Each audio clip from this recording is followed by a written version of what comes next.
I have 5 minus 2. That's a 3. Multiplying that times 5 minus 2, and then there's a 2 there. Let's do the parentheses next.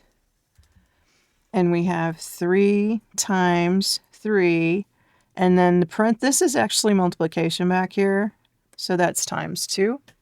So we're ending up with 9 times 2. That's 18. My brain got ahead of me. Probably because I'm doing it wrong. That's a wrong answer. Can you tell me what my mistake was right off the bat? We need to review order of operations.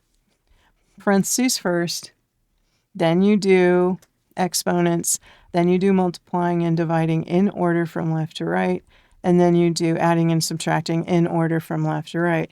So my mistake was starting with that subtraction. That should have been one of the last things I've done. I needed to start with the parentheses here.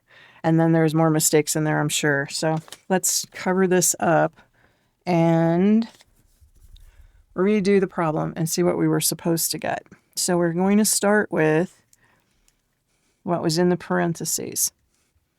So we would have 5 minus 2 times 5 minus 2 is 3 times 2. That's a times 2 in the back. It's weird to have it in the back like that. Usually we see that in the front, but you can't forget what that is. That is multiplication. So then the next thing to do would be this multiplication, because that's first one. You have 2 multiplications here, but the first you go in order from left to right. So we have 5 minus 6 times 2. Then we need to do the 6 times 2. We end up with 5 minus 12. And we're going to get a negative answer. That's going to be negative 7. And that is your correct answer. That's kind of tricky, isn't it? I hope you like that one.